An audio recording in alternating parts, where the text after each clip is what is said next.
The Ninja 250 has been running a little bit rough lately between 11,000 and redline, so we're going to go ahead and have this thing put up on the Dyno today over at D&D Cycles in Pensacola, Florida.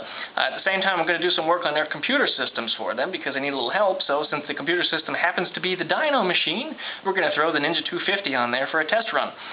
We're going to see what the Dyno reflects as far as why I'm having a little bit of a power problem on there, and hopefully we get to figure out whether or not we need to lean or rich in the jetting a little bit and get the thing to run a little bit better than what it is. So we're going to have a good time today running the Dyno, and off we go. Yeah. So you fire up the Dyno software, and then we dial in the temperature and humidity. Yeah. Alright, now we're going to use the RPM clamp. Now we need to get to a spark plug. Spark plug. Oh, that's going to be fun. Spark plug wire. That's going to be real fun. The coils are like right about there. At least one of them is. Alright, we'll see what happens. 18. I'm going for 24.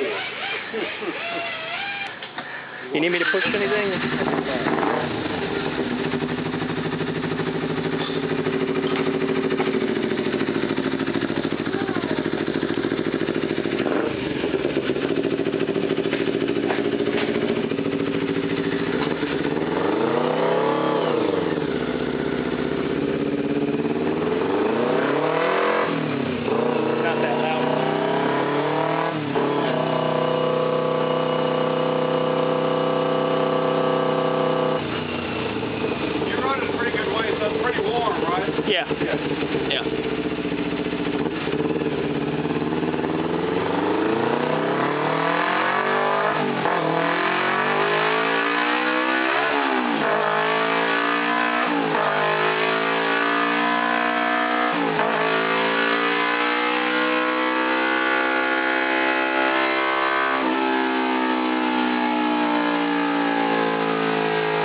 Almost 25? What gear were you in? Fourth or third? Fourth. Try third, because I'm up sprocketed.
About the same. 25, yeah, still about the same. It's alright. Alright, now before we display the results on the screen, let me explain a little bit about what you're looking at. My 250 has a lot of bolt-on modifications. It's got the airbox deleted, the jets have been upped, needles have been raised by several washers, the mixture screws have been loosened, and I have an AreaP exhaust on this, so it's going to perform very, very differently than stock. As to why we had the burble up top, we're not quite certain yet, but we do think it's running a little bit rich.